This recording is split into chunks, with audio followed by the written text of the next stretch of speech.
कहा जाता है कि मानव एक सामाजिक प्राणी है, समाज में रहता है, दूसरे लोगों से इंटरेक्ट करता है, दूसरे लोगों के साथ संबंध बनाता है। जो संबंध होते हैं दो तरह के होते हैं। एक संबंध होते हैं जो हमारे जन्म के कारण होते हैं। हमने कोई परिवार में जन्म लिया, कोई हमारे माँ पिताजी हैं, कोई हमारे चाचा चाची हैं, दादा दादी हैं, उनको हम बदल नहीं सकते, वो फिक्स्ड होता है। उसको कहते हैं ब्लड रिलेशन। वो हमारे जन्म के कारण संबंध बना है। दूसरे जो संबंध होते हैं वो हमारे व्यवहार के कारण होते हैं। उस वहाँ ब्लड रिलेशन नहीं हो सकता है। कोई हो सकता है कि हमें अपने जो ब्लड रिलेटिव हैं उनसे भी प्रिय हो, कोई हमारा दोस्त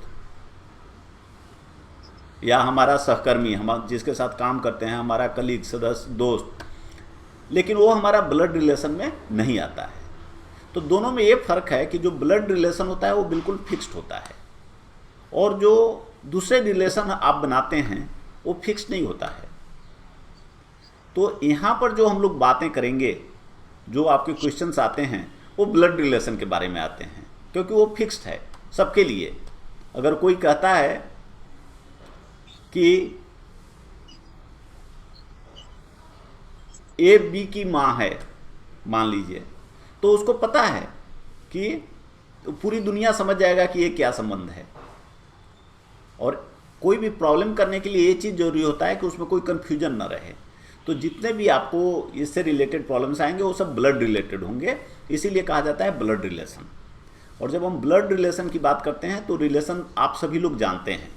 अब मैं उसमें डिटेल में नहीं जाना चाहूँगा कि किसको पिताजी बोलते हैं, किसको माँ बोलते हैं, किसको चाचा बोलते हैं, किसको चाची बोलते हैं, ये सब आप लोग ऑलरेडी जानते हैं। तो अब जो प्रॉब्लम आते हैं वो हम सभी लोग जानते हैं, लेकिन फिर भी उसको कम समय में बनाना है, और बनाने में बहुत समय दिक्कत होती है। जो संबंध दिया रहता है वो इतना घुमा फिरा कर दिया रहता है कि उसको डिकोड करने में अगर हम एक सिस्टम के साथ आगे नहीं बढ़ेंगे तो या तो बहुत समय लगेगा या हम कर नहीं पाएंगे, या करेंगे गलती होगी। तो इसके लिए पढ़ाई करना जरूरी होता है कि एक सिस्टम बनाना, कि हम प्रॉब्लम जब सोल्व करेंगे तो किस सिस्टम में कैसे आगे बढ़ेंगे और उसमें क्या क्या चीज़ों को ध्यान रखना होगा। तो आइए हम लोग देखते हैं ब्लड रिलेशन। तो ब्लड रिलेशन हम लोग समझ गए कि किसको कहते हैं। अब देखिए, जब हम ब्लड रिलेशन की बात करेंगे तो मान लीजिए कहते हैं कि ए बी का बेटा है, मान लीजिए हमने कह दिया बेटा है। सर आपका स्क्रीन दिख नहीं रहा है मुझे। नहीं दिख रहा है? हाँ। जो जो लिखा हुआ है वो नहीं दिख रहा है कि मेरा चेहरा नहीं दिख रहा है? नहीं नहीं, मतलब जो लिखा हुआ है वही नहीं आ रहा, पता नहीं मैंने क्या कुछ मिस्टेक कर डाला सिस्टम में कि ये विशेश्वर सिंह, राजेश नेताम एंड रामदास ऐसे करके आ रहा है। अच्छा, और बाकी लोगों को दिख रहा है? यस सर, दिख रहा है। यस सर दिख रहा है। अच्छा, तो आपको आपके स्क्रीन में क्या दिख रहा है, क्या लिखा आ रहा है? जिनको नहीं दिखाई दे रहा है स्क्रीन, उनको क्या दिखाई दे रहा है? Hello hello hello.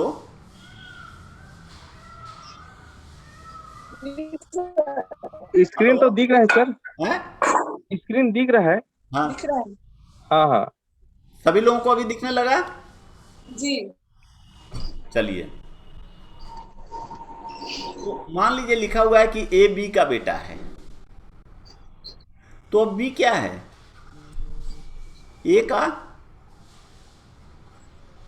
फादर या मदर कुछ भी हो सकता है, या हो सकती है पिता या माँ, कुछ भी हो सकती है।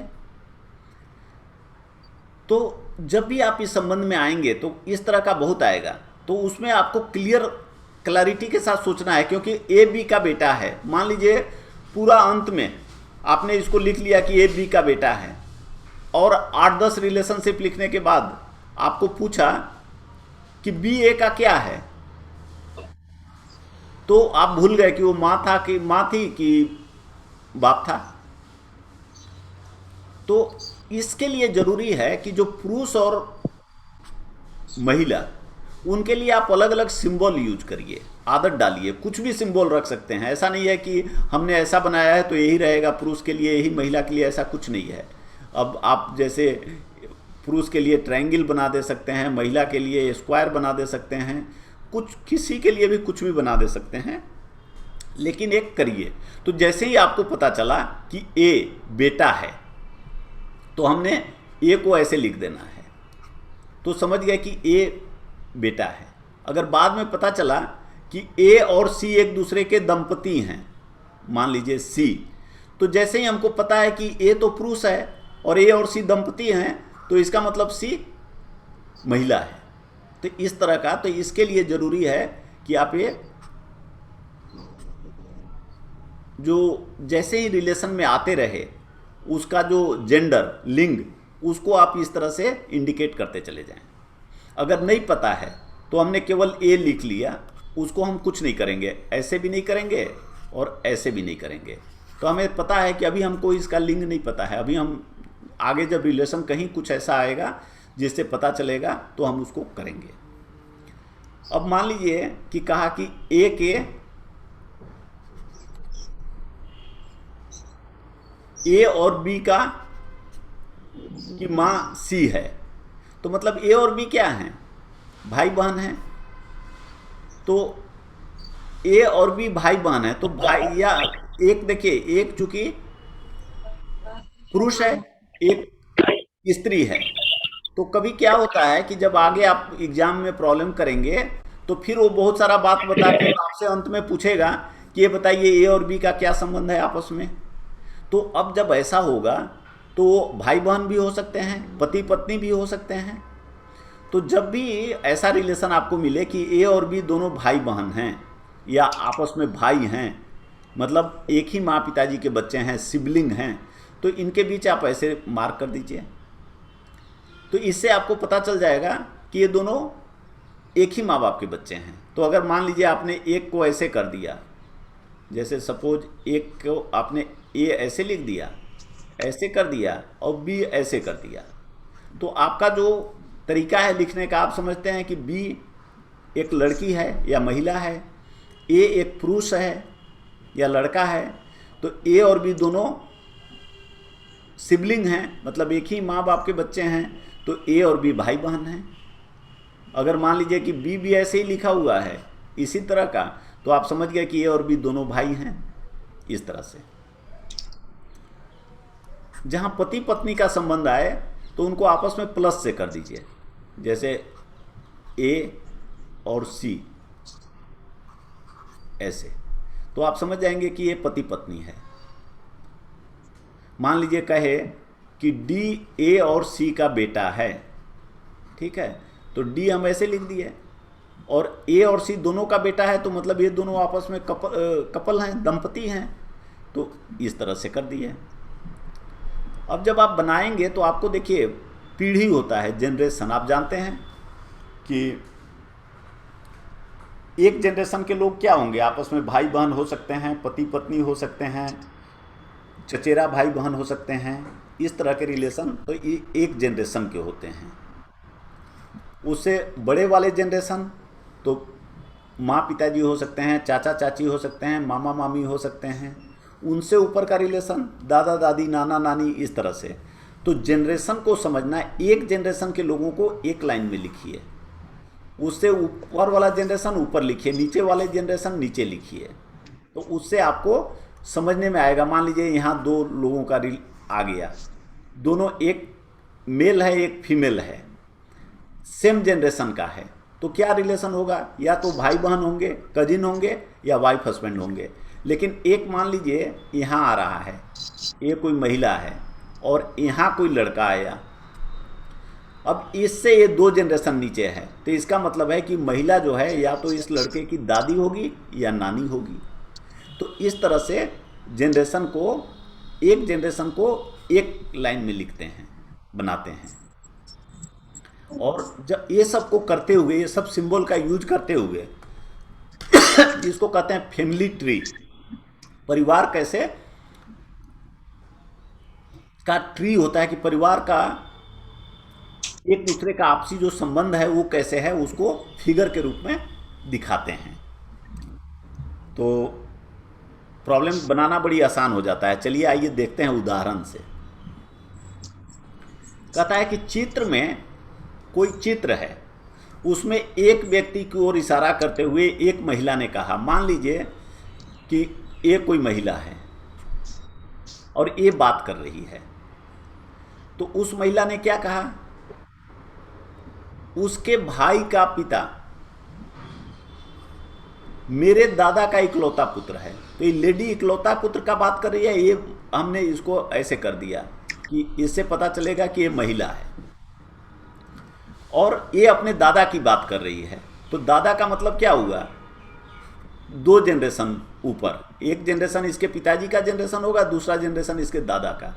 तो इसलिए हमने यहाँ पे इसको मार्क कर दिया कि ये इसके दादा हो गए, ये दादा हो गए। अब कहता है कि दादा का एक ही पुत्र है, दादा का इकलौता पुत्र। तो दादा का इकलौता पुत्र कहाँ होगा, उससे नीचे वाला होगा जनरेशन में, क्योंकि इसका बेटा होगा ये, तो इकलौता पुत्र है, दादा का इकलौता पुत्र, यह हो गया दादा का इकलौता पुत्र। अब इस इकलौता पुत्र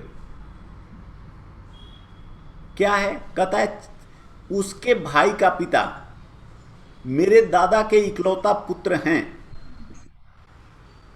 तो ये जो लेडी है इसका कोई भाई है, तो ये देखिए ये लेडी नहीं है, ये कोई आदमी है और ये महिला है। तो क्या कहता है कि उसके भाई का पिता, मतलब ये जो है ये लेडी है कि पुरुष है नहीं पता, इसका भाई, तो ये देखिए इसका भाई हमने ये बना दिया, इसका भाई, तो ये हो गया भाई। और इसका पिता, तो एक जनरेशन ऊपर ये इसका पिता है, तो इसका मतलब ये जो है आदमी इसका बेटा की वो बात कर रहा है भाई, और इस भाई का वो जो है, जो फोटो में जिसको वो दिखा के बोल रही है, वो उसका भाई या बहन है। तो इसको हमने मार्क नहीं किया है, इसीलिए इसको हमने ये नहीं लगाया, न तो इसको स्क्वायर में लगाया न सर्किल में लगाया, तो ये है। तो इतना चीज तो क्लियर हो गया कि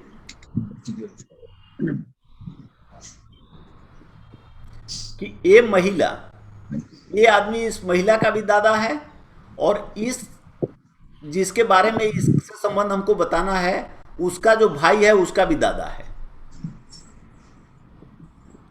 तो अगर इस आदमी का भी ये आदमी दादा है और इस महिला का भी दादा है, और ये जो फोटो में जिसको वो दिखा रही है वो उसका ये भाई है, तो या तो वो बहन होगी या भाई होगा। तो ये जो दोनों हैं ये आपस में क्या होंगे, या तो भाई बहन है या बहन बहन है।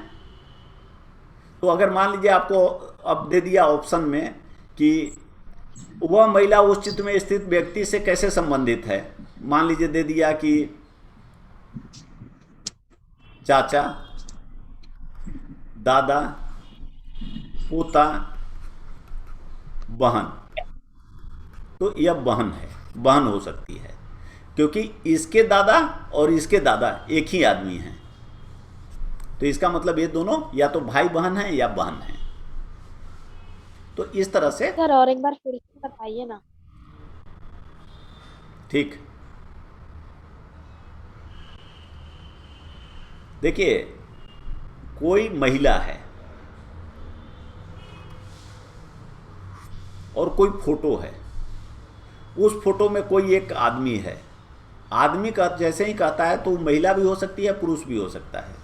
तो वो ये कोई है, उसको ही महिला दिखाती है और कहती है कि उसके भाई, तो उसका भाई मतलब उसका भाई ये हो गया, उसके भाई का पिता, तो पिता मतलब अगर नीचे से बनाएंगे तो ये एक जनरेशन ऊपर होगा, ये हो गया पिता, भाई का पिता।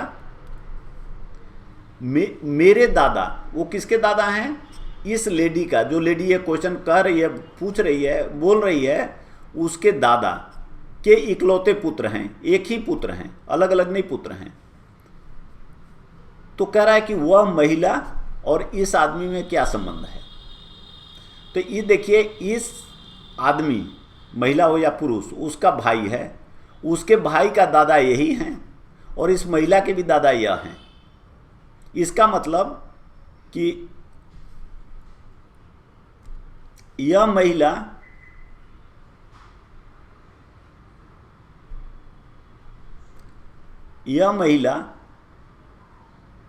इस आदमी के साथ या तो बहन है, यह जो है इस महिला का बहन है या भाई है, क्योंकि दोनों के दादा एक ही हैं।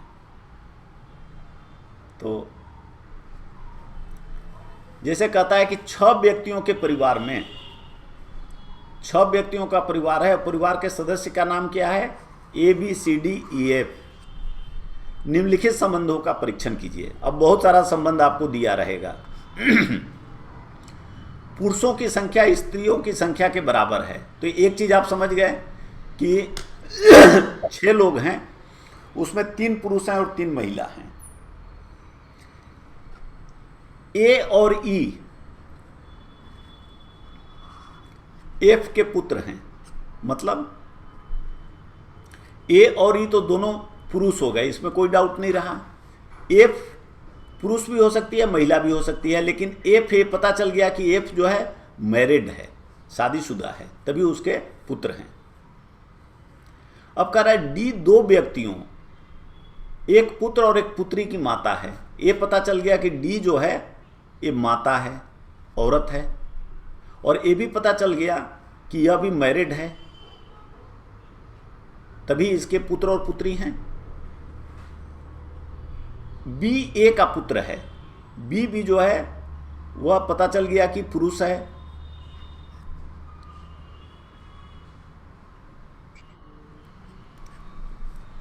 और A का नहीं पता कि ये पुरुष है कि स्त्री है। अब ये भी कह रहा है कि वर्तमान में केवल एक ही विवाहित जोड़ा है, एक ही जोड़ा है जो विवाहित है वर्तमान में। कहने का मतलब है कि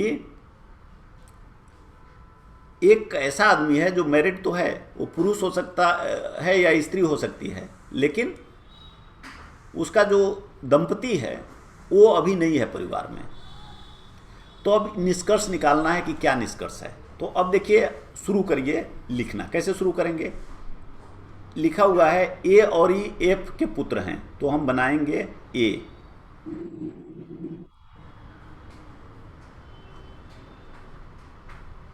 और E।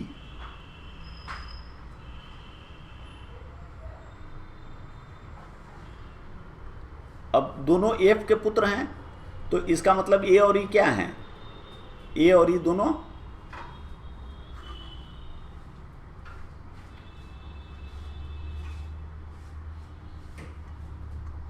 F के पुत्र हैं। तो मतलब A और E दोनों आपस में भाई हैं और दोनों पुरुष हैं। हमने इसलिए ऐसा स्क्वायर में इनको वर्ग में रख दिया कि हमें पता चलेगा कि पुरुष हैं। अब F नहीं हमें पता कि F पुरुष है या महिला है। अब कह रहा है कि D 2 व्यक्तियों, एक पुत्र और एक पुत्री की माता है, लेकिन D इसमें कोई इसका लिंक नहीं बनेगा। D कहाँ लिखेंगे, इसलिए अभी उसको नहीं देखेंगे। अब इससे जो संबंध जिसका लिखा हुआ मिलेगा उसी को पहले हम लोग लिखेंगे ताकि आगे बढ़ सकें। अब B A का पुत्र है। अब कह रहा है कि A यहाँ है, B इसका पुत्र है, तो A भी पता हो गया कि A जो है पुरुष है, B भी पुरुष है, E भी पुरुष है, तो 3 पुरुष हो गए। अब बाकी जितना है वो महिला हैं, क्योंकि लिखा हुआ है कि 6 में 3 पुरुष हैं और 3 महिला हैं, तो हम इसको ऐसे कर दिए, F महिला है। और अब बच क्या गया? A B आ गया, C और D बच गया। हमें ये पता है कि C और D दोनों महिला हैं। तो अब क्या कहता है? D 2 व्यक्तियों, एक पुत्र और एक पुत्री की माता है।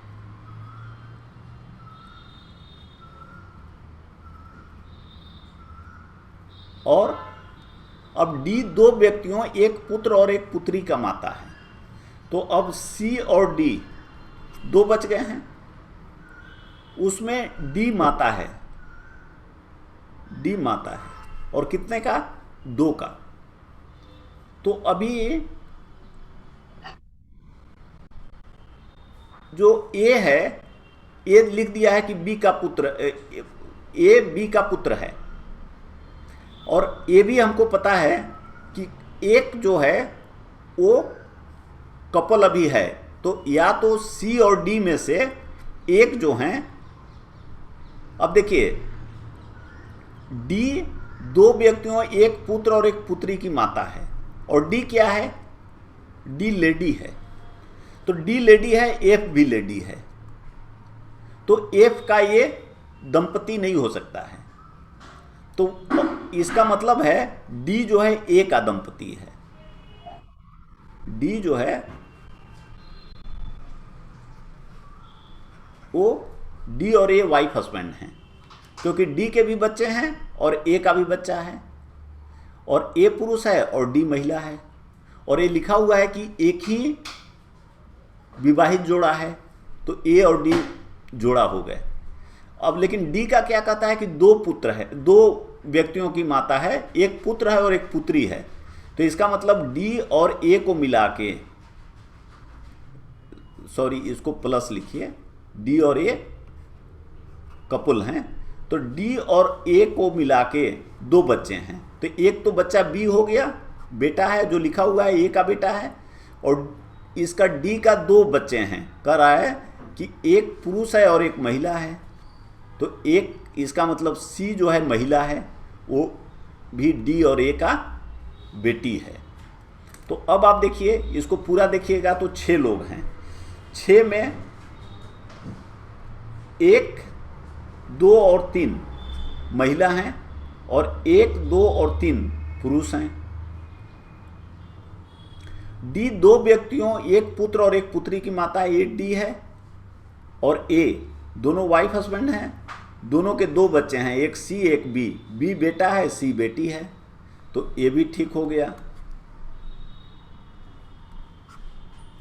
बी ए का पुत्र है, अब देखिए ये भी ठीक हो गया, बी ए का पुत्र है, ये भी हो गया। वर्तमान में परिवार में केवल एक ही विवाहित जोड़ा है, ए और डी केवल विवाहित जोड़ा है, ये भी ठीक हो गया। अब कह रहा है कि उपरोक्त में से कौन सा एक निम्नलिखित निष्कर्ष निकाला जा सकता है, तो इसमें से कौन सा एक कंक्लूजन पे आप पहुंच सकते हैं? ए बी और सी सभी स्त्रियां हैं? नहीं, ए और बी दोनों पुरुष हैं, तो एक गलत हो गया। ए डी का पति है? यस, ए डी का पति है, ठीक है। ई और एफ डी की संतानें हैं? नहीं, एफ जो है उसकी संतान है ए और ई, तो ये भी गलत है। डी एफ का पौत्री है? नहीं, डी एफ का पौत्री नहीं हो सकता, क्योंकि एक ही रिलेशन, अगर इसका पौत्री होने का मतलब है कि उसका दूसरा जनरेशन, एक जनरेशन छोड़ के होना चाहिए, इनके बच्चे जो होंगे इसके लिए ये दादा दादी हो सकती है, तो यह भी गलत हो गया। तो हमारा आंसर यह हो गया। तो इस तरह के प्रॉब्लम, यह एक टिपिकल प्रॉब्लम है, इससे प्राय आपके प्रॉब्लम आसान ही आएंगे, और ऐसे ही प्रॉब्लम सभी एग्जाम्स में आते हैं। चाहे आप कोई भी एग्ज़ाम की तैयारी करें, कोई भी एग्ज़ाम दें, उसका थोड़ा सा जो डिफ़िकल्टी लेवल होगा वो अलग अलग होगा। जैसे ये एग्ज़ाम, बहुत सारे जो क्वेश्चन हम आपके कर रहे हैं वो बहुत समय सिविल सर्विसेज में आए हुए हैं, आईएएस एग्ज़ाम में आए हुए हैं, ये भी एग्ज़ाम में आया हुआ है। तो ये नहीं सोचना है कि आईएएस में आ गया तो बहुत टफ है, या दूसरे एग्ज़ाम में आएगा तो आसान है, ऐसी बात नहीं है। सब में इसी तरह के प्रॉब्लम्स आते हैं। तो आप प्रैक्टिस करें, बहुत सारे प्रॉब्लम जो आपका अपलोडेड है उसमें बहुत सारे प्रॉब्लम दिए हुए हैं, आप प्रैक्टिस करें, सब बनेगा। और प्रैक्टिस बहुत ज़रूरी है, और अपने समय का खूब अच्छा से उपयोग करें, क्योंकि समय ऐसा रिसोर्स है खरीदा नहीं जा सकता है।